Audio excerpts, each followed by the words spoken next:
Movie की शुरुआत में हमें एक फैमिली दिखाई जाती है जो कि रोड ट्रिप पर कहीं जा रही है।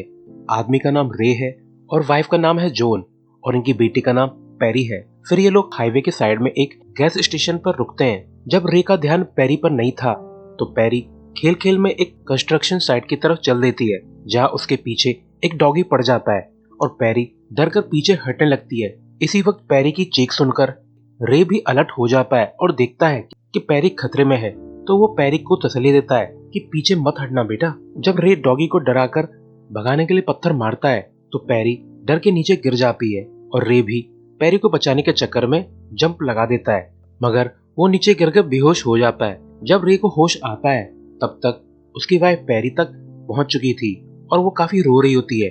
रे काफी सदमे में है और उसकी वाइफ रे को सदमे से बाहर लाने की कोशिश करती है, मगर रे उसे भी धक्का दे देता है। मगर गाइस, यहाँ एक्चुअल में हुआ क्या है इसके बारे में आगे क्लियर हो जाएगा। रे जब सदमे से बाहर आता है तो वो देखता है कि उसकी वाइफ पेरी को लेकर काफी दुखी है क्योंकि पेरी का हाथ फ्रैक्चर हो गया है। रे पेरी को जल्दी से उठाकर हॉस्पिटल ले जाने लगता है और हॉस्पिटल पहुंचकर रे पेरी को जल्दी से ट्रीट करवाना चाहता है, मगर ज्यादा भीड़ होने की वजह से उसकी बात अनसुनी कर दी जाती है और उसे अपनी बारी का इंतजार करने के लिए कहा जाता है। मगर रे देखता है कि सभी लोग उसे अजीब ढंग से देख रहे हैं। रे की वाइफ उस पर काफी भड़कती है कि कुछ भी करो, पेरी को जल्दी से चेक करवाने के लिए ले जाओ क्योंकि उसे बहुत ज्यादा पेन हो रहा है। तो रे फिर से ट्राई करने जाता है कि उसका नंबर जल्दी आ जाए, मगर उसे फिर से अपनी बारी का वेट करने के लिए कहा जाता है। इसके बाद रे का नंबर भी आ जाता है और उससे काफी सारी बेफालतू की इंक्वायरीज की जाती हैं और उसके बाद आखिर में रे से पूछा जाता है कि सर, क्या आप अपनी बेटी का कोई ऑर्गन डोनेट करना चाहते हैं? और ऑब्वियसली रे इसके लिए मना कर देता है। इसके बाद पेरी का चेकअप होता है तो डॉक्टर चेक करने के बाद बोलता है कि पेरी का सीटी स्कैन करना होगा क्योंकि शायद इसे अंदरूनी चोट आई है। पेरी को फिर सीटी स्कैन के लिए ले जाया जाता है जहां रे की वाइफ भी पेरी के साथ जाती है और रे पीछे रह जाता है। मगर रे देखता है कि जिस लिफ्ट से पेरी और उसकी वाइफ गए हैं वो तो लोअर लेवल जा रही है, जिस पर रे को कुछ शक होता है। इसके बाद हमें दिखाया जाता है कि रे थक हार के एक रेस्ट करने वाली चेयर पर बैठा बैठा सो जाता है। जब उसकी नींद खुलती है तो हॉस्पिटल लगभग खाली हो चुका था। वो फ्रंट डेस्क पर जाकर पूछता है कि मेरी बेटी पेरी मेरी वाइफ के साथ सिटी स्कैन करवाने गई थी, उनको कितना टाइम और लगेगा? तो लेडी बताती है कि आप वेट कीजिए, मैं चेक करके बताती हूँ। मगर रे को डाउट होने लगता है कि इस हॉस्पिटल में कुछ तो गड़बड़ जरूर है क्योंकि लेडी बोलती है कि हॉस्पिटल में पेरी नाम की कोई भी पेशेंट एडमिट ही नहीं हुई है। सो गाइस, यहाँ पर पहला ट्विस्ट आता है कि रे को लगता है कि उसकी बेटी और वाइफ हॉस्पिटल के बेसमेंट में गए हैं, मगर फ्रंट डेस्क वाली लेडी के हिसाब से पेरी नाम का कोई भी पेशेंट यहाँ पर नहीं है। या तो रे झूठ बोल रहा है या ये लेडी। तो रे काफी भड़कने लगता है कि पहले तो तुम लोग इतना धीरे धीरे काम करते हो और फिर अब तुम्हारे पास मेरी बेटी का एडमिट होने तक का रिकॉर्ड नहीं है। मैंने पेरी नाम से लॉग बुक में एंट्री भी तो की थी, वो कहाँ पर है? मगर नर्स कोई भी जवाब नहीं देती। मगर रे के ज्यादा इंसिस्ट करने पर वो nurse CT scan department call करके पता लगवाती है कि कोई औरत 6 साल की बच्ची का सिटी स्कैन करवाने आई थी क्या। मगर हैरानी की बात तो ये है कि सुबह 9 बजे से कोई भी सिटी स्कैन हुआ ही नहीं है। तो ये लेडी बोलती है कि माफ कीजिए सर, आपकी बीवी और बेटी यहाँ पर नहीं है, शायद आप गलत हॉस्पिटल में आ गए हैं। तो रे बोलता है कि मेरी बेटी इसी हॉस्पिटल में एडमिट हुई थी, मैं इस हॉस्पिटल में सुबह से बैठा हूँ। तो रे बिना अथॉरिटी के ही हॉस्पिटल के अंदर पेरी को ढूंढने के लिए जाने लगता है जहाँ पर पेरी का चेकअप हुआ था, मगर रे को वहाँ पर कोई और ही फैमिली मिलती है। रे काफी परेशान है कि ये बेड तो पेरी को मिला था, तो ये लोग यहाँ पर क्यों हैं? और इसी वक्त सिक्योरिटी गार्ड और एक डॉक्टर भी यहाँ पर आ जाते हैं। डॉक्टर फिर दिन भर की फाइल चेक करता है कि आज किस किस पेशेंट को चेक किया गया है, मगर डॉक्टर को पेरी का नाम कहीं भी नहीं मिलता। मगर रे को पूरा यकीन है कि उसकी बेटी का यहीं पे चेकअप हुआ था। तभी रे को एक नर्स दिखाई देती है जो पेरी को व्हील चेयर पर बैठाकर चेकअप के लिए लेके गई थी। रे कहता है कि ये नर्स मुझे जानती है, सुबह मेरी बच्ची को यही लेकर आई थी। मगर नर्स बोलती है कि बच्ची? कौन सी बच्ची? सर, आप सिर्फ यहाँ पे अकेले ही आए थे और मैं आपकी सर की चोट के ट्रीटमेंट के लिए आपको लेकर गई थी, यहाँ आपकी कोई भी बच्ची नहीं आई है। तो डॉक्टर बोलता है ऐसा लगता है जैसे आपके सर पर ज्यादा ही चोट लगी है, जरा मुझे चेक करने दो। मगर रे कुछ ज्यादा ही एग्रेसिव होने लगता है तो रे को बेहोशी का इंजेक्शन लगा के पकड़ लिया जाता है। फिर सिक्योरिटी वाला रे को एक रूम में बंद कर देता है तो रे नशे की हालत में ही एक तरह का इंजेक्शन इंजेक्ट कर लेता है। असल में जिस इंजेक्शन को रे ने इंजेक्ट किया है, इससे आदमी काफी ज्यादा एक्साइटेड और पावरफुल फील करने लगता है। तो इस कारण रे पे से बेहोशी की दवाई का असर उतर जाता है और वो रूम डोर का शीशा तोड़कर बाहर निकल जाता है। रे फिर 2 पुलिस वालों से हेल्प मांगता है और कहता है कि ये हॉस्पिटल कुछ अजीब है। मैं यहाँ पर अपनी बीवी और बेटी के साथ आया था, मगर अब यहाँ का स्टाफ मुझे उनसे नहीं मिलने दे रहा है। उन्होंने मुझे नशे का इंजेक्शन भी दिया था और फिर मुझे कमरे में बंद कर दिया। रे पुलिस वालों को अपनी बीवी और बेटी का फोटो भी दिखाता है। जब पुलिस वाले हॉस्पिटल के फ्रंट डेस्क पर पूछताछ करते हैं तो वो लेडी और सिक्योरिटी वाले सब यही बताते हैं कि रे झूठ बोल रहा है या ये कुछ ज्यादा ही कंफ्यूज है। ये हॉस्पिटल में अकेले ही आया था। इसके बाद पुलिस वाले उस वार्ड तक जाते हैं जहाँ पर रे के हिसाब से पैरी का चेकअप किया गया था। तो यहाँ मौजूद डॉक्टर भी सेम ही जवाब देता है कि रे हॉस्पिटल में अकेले ही आया था और वो भी अपने सर की चोट का ट्रीटमेंट कराने के लिए। और पैरी नाम की किसी भी पेशेंट की कोई भी फाइल नहीं बनाई गई है और ना ही उसका कोई रिकॉर्ड है। इसके बाद पुलिस वाले सिटी स्कैन लैब जाकर चेक करना चाहते हैं तो डॉक्टर बोलता है कि इन्हें 3rd फ्लोर पर ले जाओ। तो रे बोलता है कि सिटी स्कैन लैब ऊपर नहीं होनी चाहिए, ये लोग मेरी वाइफ और बेटी को लिफ्ट से बेसमेंट में ले गए थे। मगर डॉक्टर सभी को 3rd फ्लोर पर ले जाता है और बताता है कि असल में आज पूरे दिन में कोई भी सिटी स्कैन हुआ ही नहीं है। तो रे पुलिस वालों से कहता है कि मेरी बेटी का सिटी स्कैन कैसे होता जब ये लोग मेरी बेटी को सिटी स्कैन लैब तक लेके आए नहीं। उसे तो ये लोग बेसमेंट में कहीं ले गए थे और उसके साथ न जाने इन्होंने क्या किया। इसके बाद एंट्री लॉगबुक पेज मिल जाता है जहाँ पर रे ने एंट्री की थी और इस पर रे नाम से एंट्री है। मगर रे को तो पूरा यकीन है, उसने तो पैरी नाम से एंट्री की थी। और अब तक वो डॉक्टर भी यहाँ पे आ जाता है जिसने रे के हिसाब से पैरी का चेकअप किया था। तो डॉक्टर से पूछताछ होती है तो डॉक्टर बताता है कि ये आदमी सुबह यहाँ पे आया था अपनी हेड इंजरी का इलाज करवाने के लिए और मैंने ही इसे चेक किया था। जब मैंने रे से सिटी स्कैन करवाने के लिए कहा तो इसने मना कर दिया, ये कहकर कि वो ठीक है और वो अपनी वाइफ एबी का लॉबी में ही वेट करेगा। तो पुलिस वाले कंफ्यूज होकर पूछते हैं कि रे, तुमने तो अपनी वाइफ का नाम जोन बताया था, तो ये एबी कौन है? तो रे बताता है कि एबी मेरी फर्स्ट वाइफ थी और वो मर चुकी है। तो डॉक्टर बोलता है कि रे जब से यहाँ पर आया है उसका बर्ताव कुछ ज्यादा ही अजीब है। शुरू में हमें डाउट हुआ था कि इसकी मेंटल स्टेट ठीक नहीं है, मगर अब तो हद हो रही है। रे भी काफी भड़कता है कि मैं पागल नहीं हूँ, मुझे पागल साबित करना बंद करो। असल में तुम लोगों ने मेरी बीवी और बेटी को अगवा करके उनके साथ कुछ गलत किया है, इसलिए ये हॉस्पिटल उनके बारे में छुपा रहा है। अब जब मामला काफी बढ़ चुका था तो सिक्योरिटी वाला बोलता है कि सबके शक को दूर करने का सिर्फ एक ही तरीका है, मैं सबको आज सुबह से अब तक की वीडियो फुटेज दिखाता हूँ। और वाकई में वीडियो में सिर्फ रे अकेला ही शो हो रहा था। वीडियो में रे की वाइफ और बेटी कहीं भी दिखाई नहीं दे रही थी।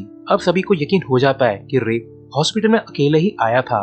मगर इसके बाद रे को वार्ड के बेड के पास पैरी का मुफलर मिल जाता है। रे फिर से प्रूव करने की कोशिश करता है कि ये मेरी बेटी का ही स्कार्फ है, यानी मेरी बेटी भी यहाँ पर आई थी। और इसी वक्त हॉस्पिटल का दूसरा डॉक्टर टेरेसा नाम की साइकेट्रिस्ट को यहाँ पर ले आता है ताकि रे की कंडीशन चेक कर सके। इसके बाद टेरेसा रे को सब कुछ डिटेल में बताने के लिए कहती है जो भी आज सुबह से हुआ था। जब रे पूरी सिचुएशन बता देता है तो टेरेसा कन्विंस हो जाती है कि रे कंफ्यूज है और उसकी दिमागी हालत ठीक नहीं है। टेरेसा रे से उसकी पहली बीवी एबी के बारे में पूछताछ करती है तो टेरेसा को सारी बात सुनने के बाद यकीन हो जाता है कि रे की पिछली फैमिली खत्म हो गई थी और अब उसकी न्यू फैमिली के साथ भी कुछ सिचुएशन हो गई है। और रे सबकॉन्शियसली बिलीव कर रहा है कि उसकी बेटी का तो सिर्फ हाथ फ्रैक्चर हुआ है, जिसका इलाज कराने के लिए रे यहाँ पे हॉस्पिटल आया था। टेरेसा फिर बाकियों को आके बताती है कि रे की दिमागी हालत ठीक नहीं है, वो काफी गहरे ट्रॉमा से गुजर रहा है और मेरे हिसाब से हमें एक्सीडेंट वाली जगह पे जाना चाहिए। शायद इसकी बीवी और बेटी अभी भी वहीं पे हो। यानी टेरेसा को लगता है कि रे की फैमिली मर चुकी है और वो दोनों कंस्ट्रक्शन साइट पे ही पड़े हुए हैं। फिर पुलिस वाले टेरेसा और रे को हाईवे के उस गैस स्टेशन तक ले आते हैं और कंस्ट्रक्शन साइट पर चेक करने जाते हैं। पुलिस वालों को जमीन पर काफी सारा खून मिलता है। जब रे से पूछताछ होती है कि ये खून किसका है तो रे को लगता है कि ये ब्लड उसका ही है, मगर पुलिस वालों को डाउट है क्योंकि जमीन पे तो कुछ ज्यादा ही खून है और रे को इतनी भी चोट नहीं लगी है। अब टेरेसा को रे पे शक होने लगता है तो वो रे से पूछती है कि क्या तुम्हें अच्छे से याद है कि पैरी पर एक डॉगी भौंक रहा था और तुमने पत्थर मार के डॉगी को भगाने की कोशिश की थी? तो टेरेसा फिर से पूछती है कि रे, क्या वाकई में वहां पे कोई डॉगी था? रे कोई भी जवाब नहीं देता।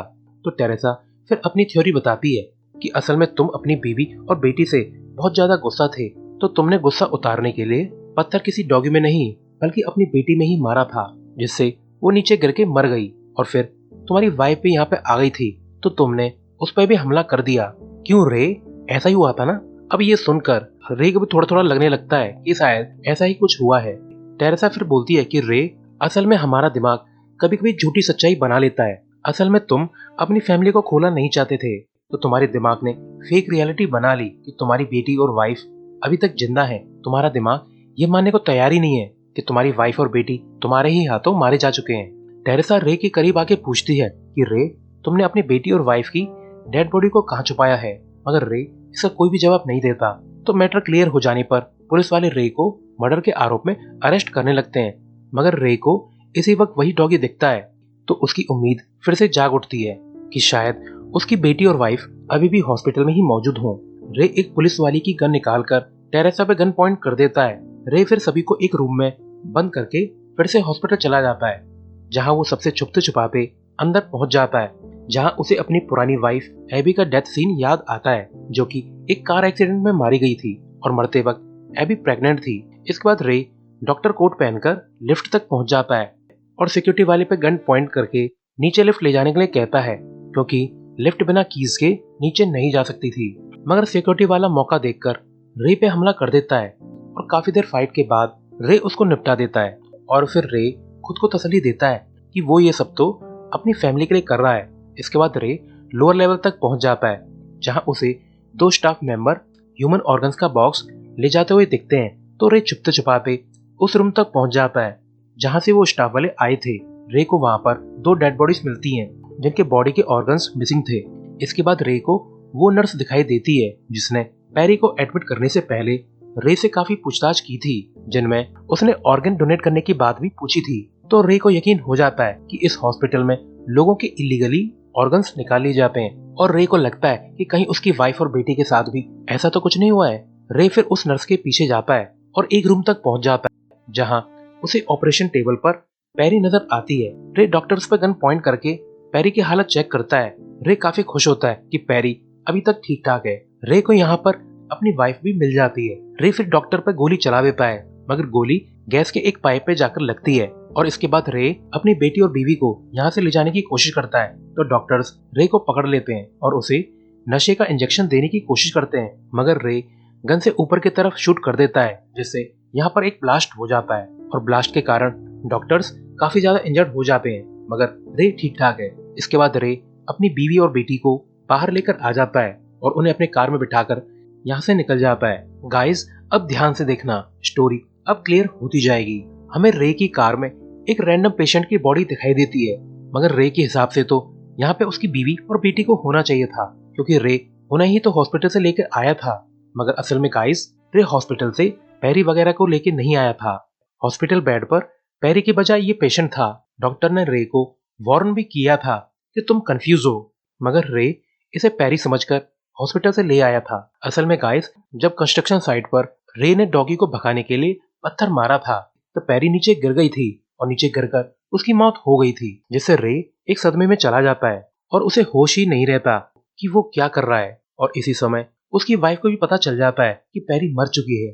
तो जोन रे को सदमे से बाहर लाने की कोशिश करती है, मगर अनइंटेंशनली रे जोन को भी धक्का दे देता है और जोन भी नीचे गिर जाती है, जिससे उसका सर एक रॉड में लगता है और वो भी मर जाती है। अब रे अपनी फैमिली को खो चुका था 8 साल पहले की तरह, और रे अपनी ऐसी अनस्टेबल हालत में पैरी और जोन की डेड बॉडीज को कार के ट्रंक में डाल देता है। और फिर हर नॉर्मल आदमी की तरह रे आंख बंद करके सोचता है कि सब ठीक हो जाएगा, और फिर उसे अपनी वाइफ और बेटी दिखाई देने लगती हैं और दोनों ही जिंदा हैं। बस पैरी के हाथ में फ्रैक्चर हुआ था और जिसे ट्रीट कराने के लिए रे उसे हॉस्पिटल ले जाता है। और उसके बाद हॉस्पिटल वाला सारा इंसिडेंट हुआ था।